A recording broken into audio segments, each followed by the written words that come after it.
Hello বন্ধুরা, good morning. সবাই কেমন আছো? আশা করি ভালো আছো, আমিও ভালো আছি। তো দেখো, আজকে আমার নতুন ব্লগ নিয়ে চলে এসেছি একটা। আমার নতুন ব্লগে তোমাদের স্বাগত জানাই। দেখো, আমি ঘুম থেকে উঠে আজকে অনেকটা লেট হয়ে গেছে। ঘুম থেকে উঠতে প্রায় 8:30 9টা বেজে গেছিলো। শরীরটা ভালো ছিল না, তার জন্য বৃষ্টি হচ্ছে প্রচণ্ড। কি করবো বলো, ওর জন্য লেট হয়ে গেছে। তো আমি ঘুম থেকে উঠে দেখো বিছানাটা তুলে নিলাম।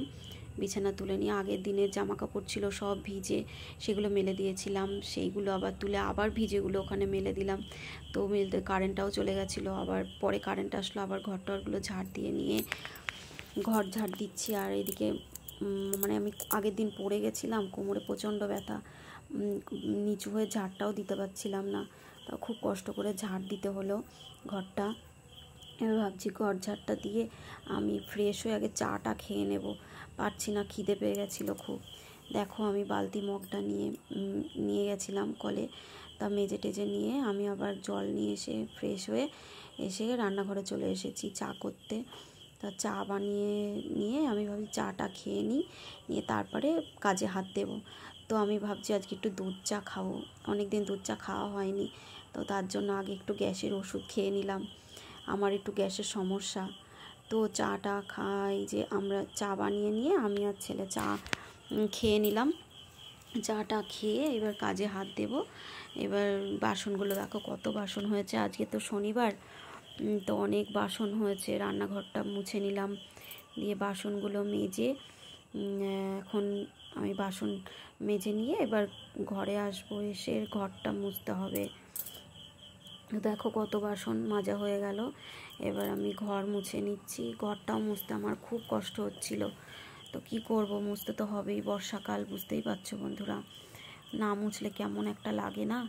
তা ঘরটার মোছা হয়ে গেল। ভিজেও গেছিলাম আমি, কলতলায় টিনটা দিয়ে না খুব জল পড়ে। কি করব, বাসন মাজতে মাজতে পুরোই ভিজে গেছিলাম। তো ভাবছি ভিজে যখন গেছি ফুলটাও তুলে নিয়ে একবারে। তো ফুলটা তুলে নিয়ে আমি ভাবছি ফুল টুল তুলে একবারে স্নানটা করেই নিই। উঠোন তো ঝাড় দিতে পারবো না, বৃষ্টি হচ্ছে, বৃষ্টির মধ্যে কী করে ঝাড় দেবো উঠোনটা। তো দেখো, আমি স্নান টান করে পুজো দিতে চলে এসেছি। আমি জানি না কখন যে রান্না বান্না হবে, কখন খাওয়া দাওয়া হবে, আজকে কতটা লেট হয়ে গেছে।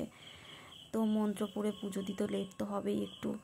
আর একটু লেট হোক, আর কি করা যাবে, পরেই নাই রান্না করব, একটু দেরিই নাই হোক, কিছু করার নেই। ভাবছি কি রান্না করা যায় আজকে, শরীরটাও ভালো নেই। যাই হোক, কিছু তো রান্না করে খেতে হবে। তো আমি পুজো দিচ্ছি, দেখো মন্ত্র টন্ত্র পড়ে এই পুজো দিয়ে এবার আমি রান্নাঘরে চলে আসলাম। রান্নাঘরে এসে এবার কি রান্না করব ভাবছি। তো দেখি কি রান্না করি। একদিকে ডাল বসিয়ে দিয়েছি, দেখো এই যে ভাতও ফুটে গেছে।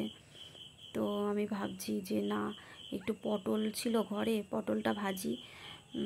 পটল ভাজবো, আলু ভাজবো, আর ডাল করব, ছোলার ডাল। তো আমি ভাত হয়ে গেলে ভাতটা উপর দিয়ে দেব। ভাতটা উপর দিয়ে দিয়েছি। এরপরে আমি পটলগুলোতে নুন হলুদ মাখিয়ে নেব। দেখো পটলগুলো নুন হলুদ মাখিয়ে নিয়েছি, আলুগুলোতে আর নুন হলুদ মাখাইনি। তো পটল ভাজা হয়ে গেছে আমার, পটলগুলো তুলে নিয়েছি। এবার আলুগুলো ভেজে নেব। আলু ভাজাটা হয়ে গেছে, এবার ডালটা করে নামিয়ে নেব।